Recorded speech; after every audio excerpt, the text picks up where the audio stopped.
नमस्कार साथियों, मैं नेति। आप सभी का स्वागत है मेरे YouTube चैनल ज्ञान स्रोत पर। आज जिस कहानी की चर्चा मैं आप सभी के साथ करने जा रही हूँ, उस कहानी का नाम है काश इसके पीछे राजनीति ना होती। और इस कहानी के रचयिता हैं तस्लीमा नसरीन। आइए कहानी की ओर चलते हैं। एक 15 वर्षीय लड़की के साथ पुरुषों ने बलात्कार किया और उसे आग में झोंककर मार डाला। यह एक घटना है। यह घटना सभी जानते हैं क्योंकि इस घटना के पीछे राजनीति है और राजनीतिक लोग हैं। जांच पड़ताल के बाद मुजरिम बलात्कारी और खूनी को गिरफ्तार कर लिया गया। ये खबर अखबार के पहले पन्ने पर छपी और टेलीविज़न पर ब्रेकिंग न्यूज़ में दिखाई गई। किसे किसे गिरफ्तार किया गया, वे कौन लोग हैं, किस राजनीतिक दल से जुड़े हैं, इस बारे में चारों तरफ तहलका मचा हुआ है।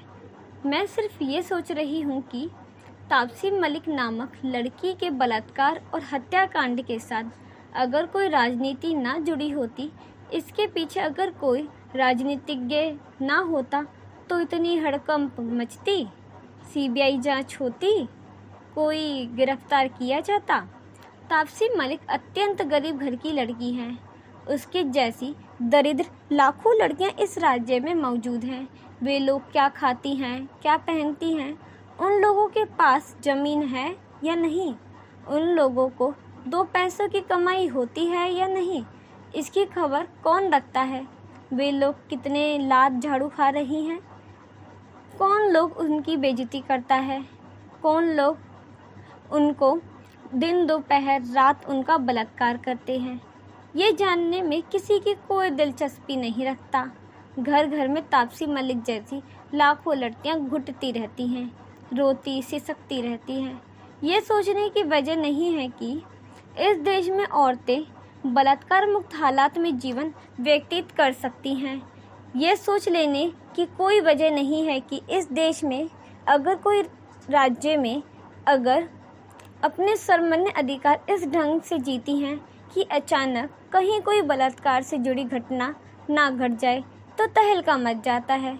तापसी मलिक की हत्या और हत्या के विचार की मांग करने के पीछे अगर 2 राजनीतिक दल ना होते और वे दोनों एक दूसरे के विरोधी ना होते तो मुझे पक्का विश्वास है ये बलात्कार और हत्या भी रोज़मर्रा की नारी बलात्कार की हत्या जैसी तुच्छ खबर या खबरहीन होकर पड़ी रहती। भारतवर्ष में बड़ी संख्या में औरत बेची जा रही है, गायब करके विदेशों में भेजी जा रही है, प्रताड़ित की जाती है, हर दिन ही वेश्यावृत्ति में उतरने को लाचार हो रही है। भारतवर्ष में बड़ी संख्या में औरतें हर दिन बलात्कार, हत्या, आत्महत्या की शिकार हो रही हैं। उम्रदार कच्ची उम्र की औरतें अनाहार, अनाचार, अविचार, अशिक्षा और स्वास्थ्यहीनता की शिकार हो रही हैं और उसे कोई भी इंसान देश की अहम ये गंभीर समस्या नहीं मानता। क्षमतावान पुरुष भले वे राजनीति में हों या राजनीति के बाहर, औरत के मामले में एक राजनीतिक नक्शा बड़े जतन से बनाकर तैयार रखता है। वह नक्शा है पुरुष, है राजा जात और प्रजा औरत। वह भी जो सो प्रजा नहीं, बेहद निम्न कोटि की प्रजा है। तापसी का बलात्कारी और खूनी जिस दिन गिरफ्तार किया गया और लोगों को ये पता चला कि तापसी ने दरअसल आत्महत्या नहीं बल्कि बलात्कार किया गया और बलात्कार के बाद खून कर दिया गया, उसी दिन इसी शहर के मशहूर गणमान्य पुरुष ने नाक भों सिकोड़कर होठ टेढ़े करके विशुद्ध किया। कहा, छी छी, तापसी जैसी औरत भी भला बलात्कार लायक चीज थी। मुझे कोई 700 करोड़ रुपए देता तो भी मैं उससे बलात्कार ना करता। उसे देखकर भला उत्तेजित हुआ जा सकता है। छी। ये मंतव्य सुनकर मैं सोचती रही कि ये सिर्फ उसी मशहूर व्यक्ति के दिल की बात है या और भी ढेरों पुरुषों के मनोभाव है। यह मेरा विश्वास है कि मंतव्य बहुत से पुरुषों के मनोभाव जाहिर करता है।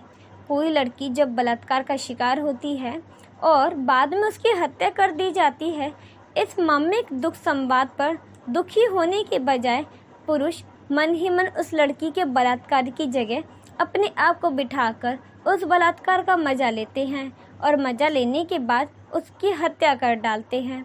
अंदर ही अंदर वह मजा लेने के बाद ये पुरुष जो हाय हाय के अफसोस भरे शब्द व्यक्तित करते हैं, उसमें कोई बनावटीपन नहीं होता। अगर होता ऐसे बलात्कार ना होता। फिर बलात्कार की अधिकांश खबरें दबा दी जाती हैं, उन्हें गुप्त रखा जाता है। बलात्कार के 70% मामले दर्ज ही नहीं होते। सरकारी तौर पर भारत में प्रति वर्ष औरत बलात्कारी की शिकार होती है। मर्द बलात्कार आखिर करते ही क्यों हैं? अपनी शारीरिक ताकत के दम पर करते हैं। उन लोगों का सबसे बड़ा जोर पुरुष होने का है। मर्द बलात्कार आखिर करता ही क्यों है? अपनी शारीरिक ताकत के दम पर करते हैं। उन लोगों का सबसे बड़ा जोर पुरुष होने का है। वैसे बलात्कार को आदिकाल से अपराध नहीं माना गया। हाँ, अब यह कानून की नज़र में अपराध है, लेकिन समाज की नज़रों में नहीं। चूँकि समाज की नज़रों में ये अपराध नहीं है, इसलिए बलात्कारी खुलेआम घूमे फिरे तो चलता है, लेकिन बलात्कार की शिकार औरत को मुंह छिपाना पड़ता है। बलात्कार के मामले में बलात्कारी कभी शर्मिंदा नहीं होता, शर्मिंदा होती है औरत। यही समाज का विधान है। इस विधान की वजह से ही बलात्कार की शिकार अधिकांश औरतें अदालत नहीं जाती। बलात्कार की शिकार औरतों से कोई भी पुरुष, यहाँ तक कि बलात्कारी पुरुष भी विवाह करने को राजी नहीं होता। जिनका बलात्कार किया जाता है वे औरतें ही समाज में निषिद्ध होती हैं, बलात्कारी पुरुष नहीं। लोग अत्याचार की शिकार औरतों के पक्ष में खड़े नहीं होते, अत्याचारी के पक्ष में होते हैं। इस समाज में अत्याचारियों के साथ सत्ता का एक अविच्छेद संपर्क होता है। क्षमता के प्रति उत्कृष्ट होने और क्षमता के वश में होने की परंपरा आज भी भयंकर रूप से जीवंत है। जिन पुरुषों ने तापसी का बलात्कार किया और जिन लोगों ने बलात्कार का प्लान तैयार किया था, उन्हें भी खोज निकाला गया। कोई राजनीतिक दल या क्षमतावान दल अगर सीबीआई की जांच की मांग नहीं करता तो इतना कुछ हो पाता? नहीं, कुछ भी ना हो पाता। कोई बंदा भी गिरफ्तार ना किया जाता। धनंजय के मामले में भी अगर क्षमतावान लोग विचार की मांग करते हुए सड़क पर ना उतरते तो कुछ भी ना हो पाता। क्या होता? कुछ भी ना।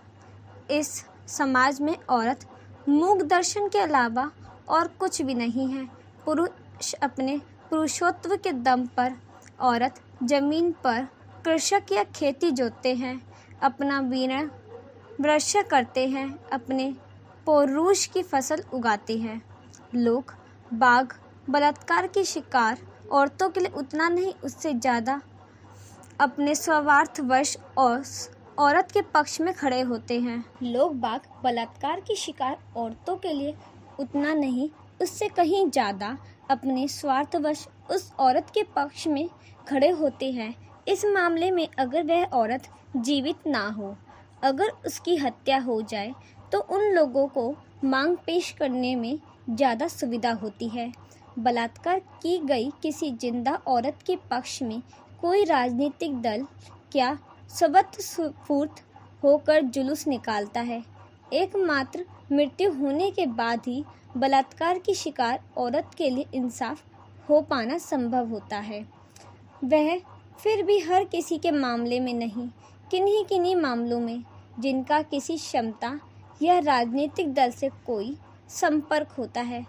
तापसी तो नियाहित दरिद्र औरत थी, उसके साथ कोई भी व्यक्ति बलात्कार कर सकता था और फिर जान ले सकता था। उसमें किसी और को कुछ कहने का क्या है? जैसे ये कहा गया कि तापसी केरोसिन की एक डिबड़ी हाथ में लेकर मुंह अंधेरे बाहर निकली थी, उसी तरह यह भी कहा जा सकता है कि उसने अपने ऊपर केरोसिन गिरा लिया होगा और आग लगा ली थी। तापसी के नाते रिश्तेदार भी इस बात पर भरोसा कर लेते और मोहल्ले वाले भी इस बात को सच मान लेते। लोगों को इस बात पर सहज ही विश्वास हो जाता कि अभाव और रोग झेलते झेलते उसने खुद ही अपने ऊपर केरोसिन गिरा लिया होगा और आग लगा ली। जिस ढंग से देश की सैकड़ों तापसी अपनी जान दे देती हैं। आज तापसी कांड को लेकर जो हड़कंप मचा है, उसमें तापसी नामक गिरी दरिद्र और कहीं से मूल्यवान नहीं हो उठी। कुछ दिनों बाद लोग बिल्कुल ही भूल जाएंगे कि तापसी कौन थी, क्या थी। हाँ, उस मशहूर पुरुष की तरह कोई भले याद रखें कि तापसी सूरत शक्ल से निहायत कुत्सित थी। वह इतनी भोंडी और क्रूर थी कि उससे बलात्कार करने की इच्छा भी मन में नहीं जाग सकती। पुरुषों के मन में प्यार जागे, औरतों को इतना खूबसूरत होना जरूरी है। पुरुषों के मन में बलात्कार की लालसा जाग उठे, पुरुष उसे चाहे, वह लड़की इतनी खूबसूरत होनी चाहिए। अगर उतनी रूपवती ना हो तो उसकी हैसियत नहीं। मरने के बाद भी किसी औरत को ताने व्यंग से छुटकारा नहीं मिलता। तापसी भी नहीं छूटी। वैसे तापसी मरकर शायद बच गई। वह मर गई, कम से कम इसी बात पर उसे किसी की हमदर्दी मिल सकी। अगर वह मरती नहीं, सिर्फ उसका बलात्कार हो पाता, तो लोग कहते कि बलात्कारी देवू तो आप तापसी ने ही बलात्कार के लिए उकसाया होगा। ये नित्य कर्म के लिए बैठी थी, तभी तो देवू उत्तेजित हो उठा। तापसी अगर नित्य कर्म पर नहीं बैठती तो उसका बलात्कार नहीं होता। वैसे दरिद्रों ने भी दरिद्र तापसी उसका बलात्कार हुआ या ना हुआ, क्या फ़र्क पड़ता है। ऐसी औरतें तो हर दिन किसी न किसी ढंग से बलात्कार की शिकार होती हैं। विषमता पालन करने वाले इस समाज के सैकड़ों नियम कानून में पिसती हुई अपनी जान से जाती हैं। अगर वह बलात्कार की शिकार ना होती, उसे जीते जी अगर ना भी जलाया जाता, तो भी उसके सामने ऐसा कौन सा उज्जवल भविष्य जगमगा रहा है।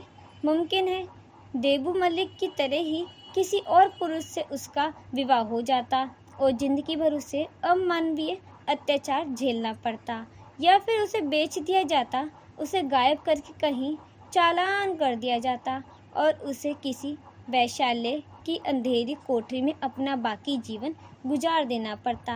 किसी गांव देहात की असहाय दरिद्र किसी औरत की किस्मत में और क्या लिखा होता है। इसी पश्चिम बंगाल में इतनी औरतें इतने तरीकों से चालान हो रही हैं कि बहुत से गांवों में लड़कियां और औरतें बेची ही नहीं हैं। नौकरी या विवाह का प्रलोभन दिखाकर गांव का गांव उजाड़ते हुए औरतों को पकड़ कर देश के विभिन्न वैश्यालयों में बेचा जा रहा है।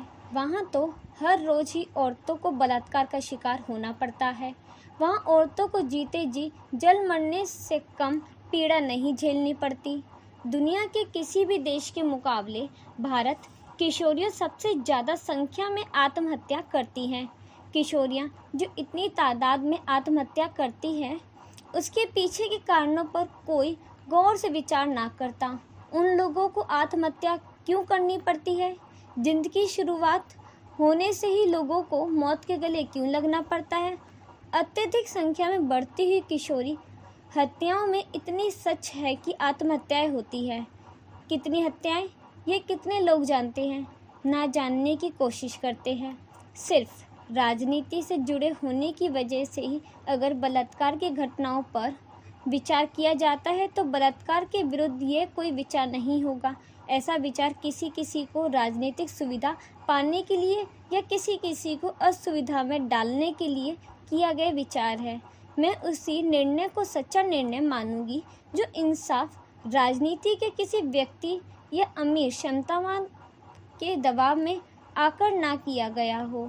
इंसाफ वही है जो स्वस्थ ढंग से किया जाए। किसी निरी दरिद्र औरत का बलात्कार अगर कोई अमीर बंदा भी करे, उसे भी वही सज़ा दी जाए जिसे अमीर औरत के दरिद्र बलात्कारी को मिलती है। आशा करती हूँ आपको ये कहानी पसंद आएगी। धन्यवाद।